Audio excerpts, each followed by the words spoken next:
Hi, it's Dr. Greg Jantz. Hope and possibility. Dealing with an emotional abuser. What does that look like? What do we do if we find ourselves in the clutches of an emotional abuser? How do we navigate those relationships? Whether it's a loved one, family member, a friend, or even a work colleague, perhaps a boss, dealing with emotional abuse. Next on Hope and Possibility. Dr. Gregory Jantz is a best-selling author of over 45 books and the founder of the Center A Place of Hope, voted a top 10 center for depression treatment in the U.S. As the pioneer of whole person care, Dr. Jantz is known as the messenger of hope. Now the nation's expert on anxiety, depression, substance abuse, relationships, trauma, and PTSD, here is Dr. Gregory Jantz. Emotional abuse. What is it?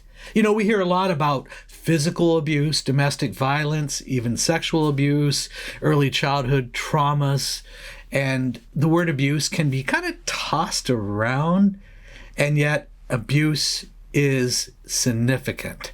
One form of abuse that we really don't hear really anything about is emotional abuse. What is emotional abuse? And it is the type of abuse. When we began working years ago with eating disorders, we had individuals who, they were not a victim of sexual abuse, they were not a victim of physical abuse, but nearly 100% of those suffering from an eating disorder would say things like, you know what, I really can relate to emotional abuse. Here's my definition. To be treated unfairly and unjustly by the same person or people, more than a one-time event, usually over a period of time. To be treated unfairly and unjustly. And we all make mistakes. Let me just say that. People make a mistake. They say something. A healthy relationship is one that identifies that and says, oh, I am so sorry. So you're not, and you ask for forgiveness. You're not in a pattern of seeking or doing these types of abusive behaviors. It was like a mistake. So we've got grace for those kinds of mistakes. But what we're talking about is a person who is manipulative, a person who has intent, oftentimes to cause harm, and it's a pattern of behavior over time. And emotional abuse is something that creates scars. Interestingly, a scar that you can't physically see, nonetheless, the scars from the trauma of emotional abuse are there. I want to talk about different types of emotional abuse. In my book, this was, if you will, a landmark book, Healing the Scars of Emotional Abuse, that first came out in the early 90s, 1992, and has been greatly revised since then. This is the fourth revision, Healing the Scars of Emotional Abuse. I'm holding this book because I want you to see the most recent edition, what the cover looks like, okay? It's gone through some different looks. And one of the things that we know about emotional abuse is that it is something that does create scars. And we know that emotional abuse it's baffling at times. And a person who's emotionally abusive, well, we could label them with various names. They're manipulators. They could be narcissistic. Sometimes a person learns just the way they grew up to be abusive. And you find that you're in a relationship that a person has a long-term, just ingrained pattern of abuse. And so what we want to look at here with emotional abuse is, okay, how do we identify it? Here's my questions. Emotional abuse makes you feel worthless. It etches away at self-esteem. An emotional abuser will put their mistakes, their behavior, they will usually blame you and make you feel like, no, you deserve this. This is what you deserve. If you're in a relationship with an emotional abuser, they will always minimize your opinions or your point of view on anything.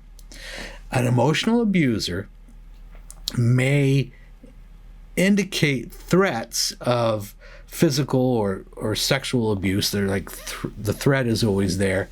Emotional abuser may not engage in those threats. If they do, it's a whole other level of abuse. But there's always a threat of something happening with the emotional abuser. You could have an emotional abuser that goes into fits of rage. It's like that volcano goes off. You just never know. When is that volcano going to go off? We know that a emotional abuser, the deception that's there, they will lie to cover up, and they will not take responsibility for their behaviors. One of the things that's so dehumanizing is they will refuse to acknowledge that your feelings or your opinion has any value. And so the message is that how you think or how you feel is worthless. All right. Now, we do know that they don't even want you to articulate your feelings, by the way. An emotional abuser is like, no, because they come from a position of they're always right. We know that emotional abuser may deny you perhaps financial resources. If you have a pet, they may try to control the pet, deny you access to things that are important and precious to you. We know that even the form of silent treatment. Some emotional abusers really have this down. They can not talk to you, they cut you off, but physically they're present. That's a form of emotional abuse, the silent treatment. We also know that you may see a wide range, I made a note here, wide range of mood. The emotional abuser, their moods can change. And you feel that sense of, well, I'm walking on eggshells. I never know for sure what's going to happen or go off or when they're going to go off. They also may have this very hostile tone when they talk to you. Oh, it's always a put down tone. And in a future podcast, we're going to talk about the different types of emotional abusers. It really helps us identify this even more. But here are some of the outcomes, some of the signs and symptoms of emotional abuse. We know that the sarcastic tone, they could be very sarcastic in talking down to you. They are treating you as though you don't have any value or you have little value. And we know that the emotional abuser, think in terms of two types. There's a type of emotional abuser that they learn this behavior growing up and they just continued the pattern. And some emotional abusers don't even realize how detrimental or how damaging that their words and behavior are. They just grew up that way. They're continuing it. Oh, they know they're hurtful, but they have no in-depth understanding of what they are doing to another person. Okay, that's one type of emotional abuser. Another type of emotional abuser is the person that knows fully well what they're doing. Their goal is to create harm and hurt in your life, and that's what it's motivating them. They're going to create harm. That's what's behind all their behavior. So keep in mind really maybe the two general types of an emotional abuser. One with little understanding and then one with lots of understanding. They may belittle, marginalize, or ignore you. Gaslight you is another term that gets used, where everything is your problem and they make it all your problem. And what this does to us, and we'll talk more about this, but over time, emotional abuse, it erodes our sense of self. We feel like we don't have any value. We feel like our feelings and opinions don't have any value. And then it makes it very difficult for you to make a decision and have any sort of confidence. So it's the erosion of your sense of self and your confidence, ability to make decisions, because they have taken and devalued you, and we really begin to wear that as though it's true. Remember, emotional abuse is about two things: power, and control. To control another person, have power over another person. And that is really dehumanizing over time. And a person who's living in an emotionally abusive situation, sometimes they just learn, okay, that's how it is, and you just kind of acquiesce and go along with it. And before you know it, the oppression of that emotional abuse is so great. We know that Sometimes the term psychological abuse is a term that's used. I'm using emotional abuse just to be kind of a little more clear about it. But we know that even using jokes that are demean, things that are put down through, quote, humor, it's really not humor. We know that there could be physical gestures that can be a part of the emotional abuse. So just begin to think about, well, is there a person in my life that maybe you grew up with or that's still in your life, family member, boss, relationship of some sort that's been in your life that was emotionally abusive? Usually most of us can think of a person that really fits that. And it's really, I just want to acknowledge, it's super, super difficult if you're in that kind of relationship now. And that relationship that it's oppressive. It is always a fear-based relationship.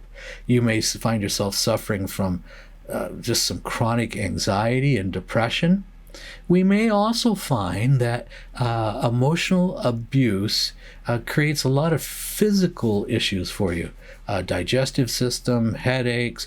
We begin to internalize that abuse, and it comes out ultimately through physical symptoms.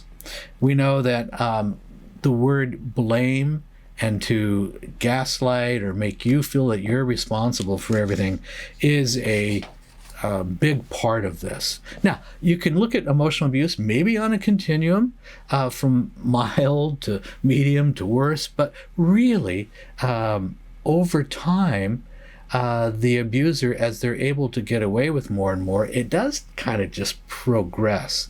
There's a natural progression of emotional abuse, and especially if a person who's the abuser feels like they're losing their power, they're losing their control, then we tend to see an escalation of that abuse. And we know that our response, we could grow more timid, we could try to say something, grow even more assertive or at times aggressive, and then we are hammered so hard that we learn, no, I'm not going to say anything. I'm certainly not going to assert myself because that makes it worse. And so you can see this vicious pattern that happens with emotional abuse. That's why an emotional abuser can actually look at, they've had so much power over you, they can give you that look. Whatever the look is, but they can give you that stern, that look, and those eyes have so much power. They don't have to say anything. So you can see how we get shaped by emotional abuse. Now, male, female, across all genders, emotional abuse. So it's nothing that I'm saying is exclusive to men or women. Anybody of any gender can learn how to be emotionally abusive and can be quite skilled at it. We learn this because if you think in terms of the abuser, they are somebody with a really low sense of self, of self-ego or strength, and they're finding though in a very abusive, if you will, twisted way, they're finding their identity through their ability to control others. And it's a sense of power. It's a sense of, oh, I have value, I'm powerful. And emotional abuse for the abuser can be really somewhat addictive. They go, I get addicted to the power of it. And it can make a person feel very powerful as they have, if you will, the control of other people. Oh, I know this is probably not one of our, if you will, funnest topics, but a very important one because what I'm finding is, particularly over the last couple of years, there seems to be a real increase in emotional abuse and abusing other people. Oh, say it came through the pandemic, and we have all the kinds of different division that we see going on, and people taking sides, attacking others, and the emotional abuse that's out there. I mean, there's a lot of rage, and maybe you've seen that. People are on edge. Anxiety is quite high. There's a term that I've been using, anticipatory anxiety, which is I'm just planning on the next terrible thing happening. I'm always anticipating, because every day there's something else bad and terrible in the news. So I have this anticipatory anxiety. I'm planning ahead for all the doom and gloom. Now, this gives an opportunity for an abuser really to go for it. And I want us to also look at social media. What is happening in social media? And the term oftentimes is cyberbully behavior, name calling, threats online, etc. And there are people that are very, quote, powerful in social media because they're abusive. And people may follow them out of intrigue, but emotional abuse always weathers down the sense of self, lowers our sense of value, and it's a very temporary sense of power, personal power for the abuser. We'll talk about in a future podcast here, but how are we going to intercept this, begin to create change, and importantly, keep ourselves safe, because we may be even attacked more. Maybe we get more inflicted. There's an infliction of emotional abuse as we start to make changes. And I do understand that. We have to be careful. Here's just a couple final thoughts for our time together today. We have to be really careful that we don't get so hurt, so angry, that we store that up inside and we develop strong resentments, strong embitterment, and we become very toxic and, if you will, very sick ourselves. And then we don't trust anybody else. We're not in relationships. We're not in community. We feel that we're unlovable. We feel like even God can't love me. We start to make some quantum leaps in our thinking when we stay in emotional abuse. Okay, there are some ways out, and we'll talk about that. Here's what I want to say. Isolation is one of the things that we tend to do. We tend to hide. We don't tell the truth to others how bad it is, and we keep a lot of this to ourselves, or we make excuses. We'll say, well, that's just how he is. That's what he does, and we begin to make excuses for the misbehavior and abuse of another person. So be aware of that, and also perhaps look in the Healing the Scars of Emotional Abuse, and there is the various checklists. There's the emotional abuse checklist to see, well, how have I been victimized?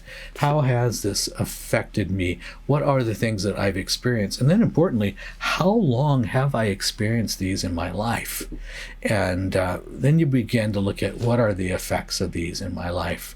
So we'll talk more about that. We'll talk about the ways out. We'll talk about the different forms and types of emotional abusers. Sometimes being able to identify it helps us come up with a strategy to deal with it. And it's about regaining our own health and well-being and being empowered. Even though we can't necessarily change the emotional abuser, but we're going to have to change our response and grow healthy and make some decisions as it relates back to the emotional abuser. I'm saying abuser, it could be more than one in one's life. Okay, let's jump into this in our next session about the various types of emotional abuser.